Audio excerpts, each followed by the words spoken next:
সব সাগর মহাসাগরের জল যদি কালি হয়ে যায়, কি উপমা দিলেন আল্লাহ। সব সাগরের পানি যদি কালি হয়ে যায়, সব গাছের পাতাও যদি খাতা হয়ে যায়, আর সাগরের জল নামক কালি দিয়ে গাছের পাতা নামক খাতার উপরে যদি আমি আল্লাহর প্রশংসা তোমরা লিখতে শুরু করে দাও, সাগরের জল শেষ হয়ে যাবে, গাছের সব পাতাগুলো ফুরিয়ে যাবে, আমি আল্লাহর প্রশংসা করে শেষ করা যাবে না। সুবহানাল্লাহ বাড়িতে যায় বলবেন। সাগরের জল, চারটেখানে কথা। কয়টা সাগর দেখছেন আপনি? কয়টা সাগর ঘুরছেন? প্রশান্ত মহাসাগর দেখছেন আপনি? আটলান্টিক মহাসাগর দেখেছি আমরা? দেখি নাই। প্রশান্ত মহাসাগরের সবচেয়ে গভীর জায়গার নাম মারিয়ানা ট্রেঞ্চ। প্রায় 36,000 ফিট ওইটা ডেপথ, গভীরতা। কয় হাজার ফিট গভীর? আপনার বাড়ির যে পুকুর কয় হাত গভীর? হ্যাঁ, 36,000 ফিট। কেন ইমাজিন, কল্পনা করতে পারেন 36,000 ফিট গভীর এটা মারিয়ানা ট্রেঞ্চ, প্রশান্ত মহাসাগর। আর এই পৃথিবীর সবচেয়ে উঁচু যে পাহাড়টা, এটার নাম মাউন্ট এভারেস্ট। এটার উচ্চতা প্রায় অ্যাপ্রক্সিমেটলি অ্যারাউন্ড 29,000 ফিট। পাহাড়, পৃথিবীর সবচেয়ে উঁচু পর্বত শৃঙ্গ মাউন্ট এভারেস্ট 29,000 ফিট। আর পৃথিবীর সবচেয়ে গভীর সাগর, প্রশান্ত মহাসাগরের সবচেয়ে গভীর জায়গা মারিয়ানা ট্রেঞ্চ, ওইটা নাকি 36,000 ফিট। তাহলে ওই পাহাড়কে তুলে ধরে এনে প্রশান্ত মহাসাগরের সবচেয়ে গভীর জায়গা মারিয়ানা ট্রেঞ্চের উপর যদি ছেড়ে দেয়া হয়, পুরো পাহাড় ডুবে যাবে। সুবহানাল্লাহ নাই? পুরো পাহাড় ডুবে যাবে, উপরে পানি থেকে যাবে প্রায় 7,000 ফিট। আল্লাহু আকবার। এই পৃথিবীর দ্বিতীয় গভীরতম সাগরের নাম আটলান্টিক মহাসাগর। এ সাগরের সবচেয়ে গভীর জায়গার নাম হচ্ছে পুয়ের্টো। এই পুয়ের্টোর গভীরতা প্রায় 33,000 ফিট। কত? আর সবচেয়ে বড় পাহাড় 29,000 ফিট। তো এই সাগরেও যদি বড় পাহাড়টা, পৃথিবীর সবচেয়ে উঁচুতম পর্বত শৃঙ্গকে এনে ছেড়ে দেয়া হয়, পুরো পাহাড় পানিতে তলিয়ে তো যাবেই, এর উপরে আরো পানি থেকে যাবে 4,000 ফিট। সাগর, মহাসাগর, পানি বেশি না কম? জোরে বলেন। কি বিশাল আটলান্টিক মহাসাগর! লম্বায় তো অনেক বড়, আড়াআড়ি ভাবে এটারে ক্রস করে অনেক প্লেন, অনেক বিমান। আগে কনকর্ড ক্রস করতো হিথ্রো এয়ারপোর্ট থেকে জন এফ কেনেডি এয়ারপোর্টে ল্যান্ড করার জন্য। ঘন্টায় 1000 মাইল বেগে ছুটতো এই প্লেনগুলো। তারপরেও আড়াআড়ি ভাবে, লম্বায় না, আড়াআড়ি ভাবে আটলান্টিক মহাসাগরকে ক্রস করতে 3-4 ঘন্টা লেগে যেত। প্লেন যদি ঘন্টায় চলে 1000 মাইল বেগে, আর আটলান্টিক মহাসাগরের পাশ যেটা প্রশস্ত, এটা ক্রস করতে যদি 3 ঘন্টা লাগে, তাহলে পাশে কয় হাজার কিলোমিটার? 3000 কিলোমিটার। সুবহানাল্লাহ কইবেন না? এত বিশাল বিশাল সাগর। সাগর কি, মহাসাগর কি এই দুইটা যে প্রশান্ত আর আটলান্টিক? না, ভারত মহাসাগর, উত্তর মহাসাগর, দক্ষিণ মহাসাগর, বঙ্গোপসাগর, কৃষ্ণ সাগর, ভূমধ্য সাগর, লোহিত সাগর, চায়না সাগর, শত শত সাগরে ভরপুর মহাবিশ্ব। এই সব সাগরের পানি যদি কালি হয়ে যায়, কি হয়ে যায়? আর পৃথিবীতে যত গাছ আছে, সব গাছের পাতা যদি খাতা হয়ে যায়, গাছ কয়টা আছে কুমিল্লায়? হ্যাঁ, অভাব নাই। তো কুমিল্লাতেই যদি অভাব নাই, তাহলে আফ্রিকার জঙ্গলের কি অবস্থা? কি পরিমাণে গাছ, বৃক্ষরাজি আল্লাহ তৈরি করেছেন। এই সব গাছের পাতা যদি এরকম খাতা হয়ে যায়, আর এই সাগরের জল নামক কালি দিয়ে যদি এই খাতায় আল্লাহর জিকির লিখতে শুরু করেন, প্রশংসা লিখতে শুরু করেন, গাছের পাতাও শেষ, সাগরের পানিও শেষ, শেষ হবে না আল্লাহর জিকির আর প্রশংসা করেন। আল্লাহু আকবার। এজন্য সব সময় প্রশংসা করতে হবে একজন সত্তার, তিনি কে? সে আল্লাহ বললেন, হুয়াল আউয়ালু ওয়াল আখিরু ওয়াল যাহিরু ওয়াল বাতিন ওয়া হুয়া বিকুল্লি শাইইন আলিম। আল্লাহ বললেন, আমার প্রশংসা করবি না কেন? আমি সবার প্রথমে, আমি সবার শেষে, আমি প্রকাশ্যে, আমি গোপনে। কার কথা? আল্লাহ। প্রথমে কে? আল্লাহ। জোরে বলেন। আল্লাহ।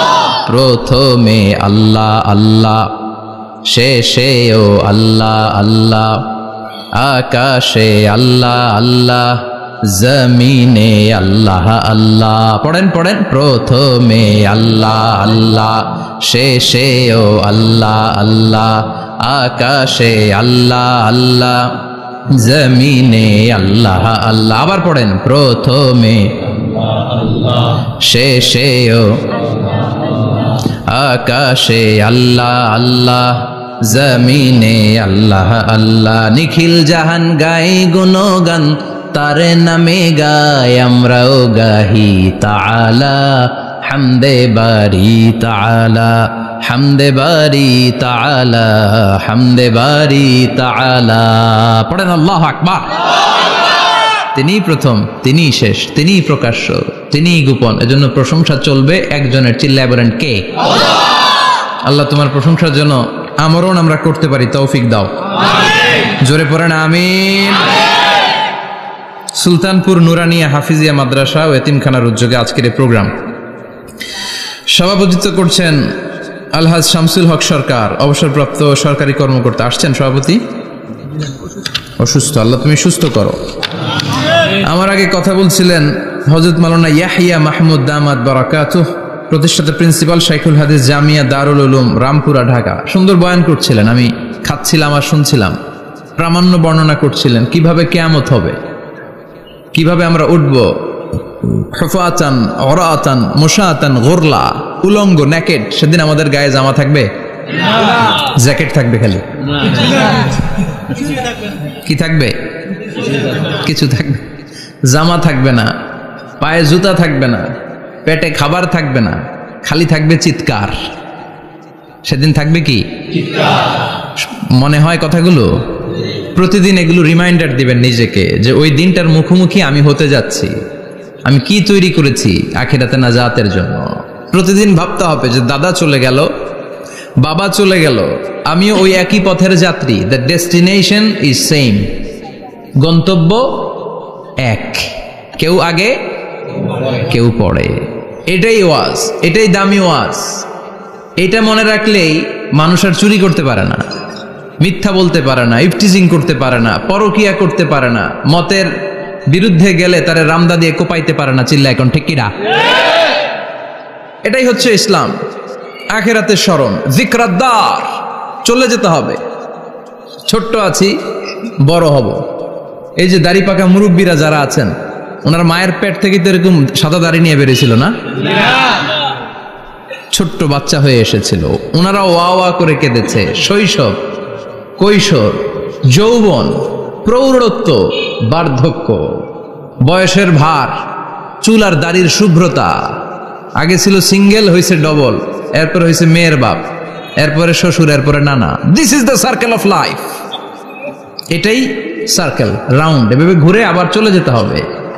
এই চিন্তাটা যদি মাথায় থাকে, ওই লোক টেন্ডারবাজি করতে পারে? চাঁদাবাজি, ইফটিজিং, মিথ্যা বলতে পারে?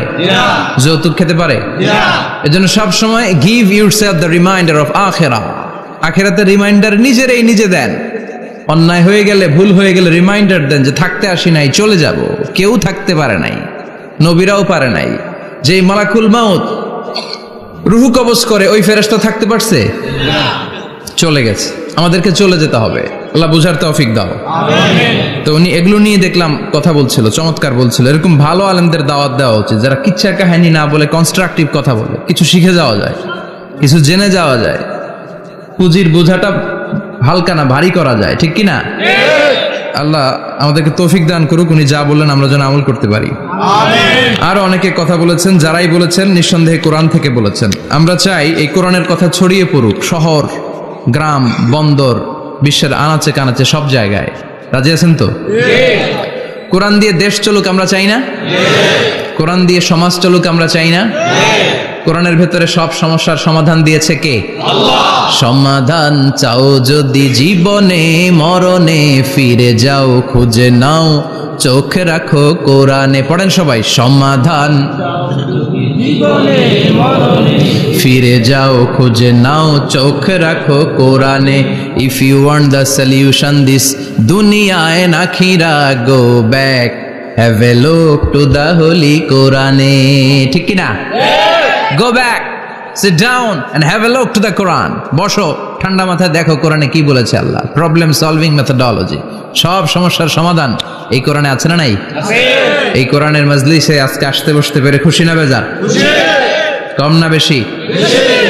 আসুন আমরা আল্লাহর দরবারে শুকরিয়া জানাই আর পড়ি আলহামদুলিল্লাহ। প্রাণটা খুলে পড়েন আলহামদুলিল্লাহ। আল্লাহর একটা ডাক দেন, বলেন ইয়া আল্লাহ। আরো জোরে পড়েন ইয়া আল্লাহ। আল্লাহ তুমি কবুল করো। আমরা সরাসরি এই বইটা থেকে এখন কথা শুনবো। এই দেখেন, পৃথিবীর কোনো বইয়ে এত ময়লা থাকে না যত ময়লা থাকে কোরআনে। কারণ সমাধান দিবে তো, এজন্য ময়লা টয়লা নিয়ে সব সমাধান করে ফেলবে কোরআন। যত জায়গায় তাফসির করতে যাই ধুলাবালি মিশে থাকে। Quran for not your bookshelf, Quran is for yourself. Quran আপনার বুক সেলফের জন্য না, কোরআন আপনার জন্য। আমরা বুক সেলফে রাখি, তাও নিচের থাকে না, উপরের থাকে, যাতে কেউ নাগাল না পায়। এরকম ডাকাইতে আছে না নাই? কোরআনের সাথে অ্যাটাচমেন্ট বাড়াতে হবে। You have to increase your attachment with the holy Quran. এটা এনলাইটেন করতে এসেছে আপনার জীবনকে, আলোকিত আলোকিত। এই যে আমরা কোরআনের উপর আলোকপাত করি না, এটা এনলাইটেন করে, আলো বিচ্ছুরিত করে, আপনার জীবনকে উজালা করবে। এজন্য কোরআনের সাথে সম্পর্ক বাড়াতে হবে, শুদ্ধভাবে পড়তে জানতে হবে, অর্থ জানতে হবে। আল্লাহ কি বলেছেন জানতে মনে চায় না? আসুন আমরা জানার চেষ্টা করি। আল্লাহ তুমি তৌফিক দাও, পড়েন আমিন। আমি আপনাদের খেদমতে সূরা ইয়াসিন থেকে তেলাওয়াত করছি, টের পাইছেন? ইয়াসিন মুখস্থ আছে কার কার? আর উঠবে না হাত? মাশাআল্লাহ। অর্ধেক মুখস্থ আছে কার দেখি? আচ্ছা, প্রথম 5 আয়াত মুখস্থ আছে কার? আচ্ছা, এই সূরার নাম আজকে প্রথম শুনছেন কে কে? হাত তোলেন। নাম সবাই শুনছে তাই না? আল্লাহ কবুল করো। আরো জোরে পড়েন আমিন। তো সূরাতুল ইয়াসিন থেকে আজকে আমরা কথা শুনবো ইনশাআল্লাহ। পড়েন ইনশাআল্লাহ, যতটুকু আমাদের সাধ্যে কুলায়। এটা মাক্কি সূরা।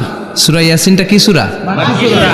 বিশ্বনবীর জীবনে 2টা পর্ব, একটা মাক্কি পর্ব, একটা মাদানী পর্ব। একটা হচ্ছে মাক্কি ইনিংস আর একটা মাদানী ইনিংস। ক্রিকেটে ইনিংস থাকে, ফার্স্ট ইনিংস, সেকেন্ড ইনিংস, বুঝতে সুবিধা না? কমন পড়ছে সবার? তো এটা হচ্ছে বিশ্বনবীর মাক্কি ইনিংসের একটা সূরা। মাক্কি ইনিংসের বৈশিষ্ট্য হচ্ছে বিশ্বনবী তাওহীদের দাওয়াত দিয়েছেন, রিসালাতের দাওয়াত দিয়েছেন, আখিরাতের কথা বলেছেন, একটু নরম নরম কথা বলেছেন। কারণ চারদিকে খালি মাইর, চারদিকে কি মাইর। কোরআনের কথা বললে মাইর আছে না? মার খেতে হয়, বকা শুনতে হয়, ঝুঁকি নিয়ে কথা বলতে হয়। চিল্লা এখন ঠিক কিনা? বিশ্বনবীরে বলা হলো এগুলো ছেড়ে দেন, এগুলো ছেড়ে দেন। সুন্দরী নারী দেব, টাকার পাহাড় দেব, ক্ষমতার চেয়ারে বসিয়ে দেব, সব দিব। এই হচ্ছে আমাদের 3 দফা। নারী দেব, সম্পদ দিব, ক্ষমতা দিব। বিষ্ণু বললেন আমার খালি 1 দফা। আমার কয় দফা? 1 দফা। লা ওয়াদাউ আশ-শামসা ফি ইয়ামিনি, সূর্য যদি ডান হাতেও দাও, ওয়াল কামারা ফি ইয়াসারি, চন্দ্র যদি বাঁ হাতেও দাও, এই কালেমার দাওয়াত থেকে 1 হাতও আমারে পিছনে নেওয়া যাবে না। চিল্লা এখন ঠিক কি না? মুমিন কখনো ভয় পায় না, মুমিন কখনো পিছু হটে না, মুমিন স্ট্র্যাটেজি চেঞ্জ করে, মুমিন কৌশলী হয়। এই রাস্তা দিয়ে যাওয়া যায় না, বৈশা বৈশা কেঁদে লাভ নাই, রাস্তা আরেকটা খুঁজতে হবে, আরেকটা রাস্তা বানায় নিতে হবে। এটাই হচ্ছে মুমিনের বৈশিষ্ট্য। আল্লাহ তুমি বোঝার তৌফিক দাও। তো বিশ্বনবীর মাক্কি ইনিংসের খেলার সিস্টেম ছিল ঠ্যাক দিয়ে খেলতেন। ক্রিকেটে কি বলে যে উইকেট বাঁচায় খেলতে হবে, তোমার উইকেট যাতে পড়ে না যায়। তো ঠেকায় ঠেকায় খেলে। তো বিশ্বনবী ঠেকায় ঠেকায় খেলছেন, আর 4 ছক্কা মারছে সব মাদানী ইনিংসে। সুবহানাল্লাহ নাই? মাদানী ইনিংসে বিশ্বনবী গর্জে উঠলেন, জ্বলে উঠলেন আপন শক্তিতে। রবি না? তো বিশ্বনবী মাদানী ইনিংসে যেটা করেছেন সেটা হচ্ছে সমাজ সংস্কার করেছেন। He was a very good reformer of the society. As a father, as a husband, as a reformer of the society, as a lawgiver, as a lawmaker, as a commander, and as a messenger, Muhammad is the Superman of the world.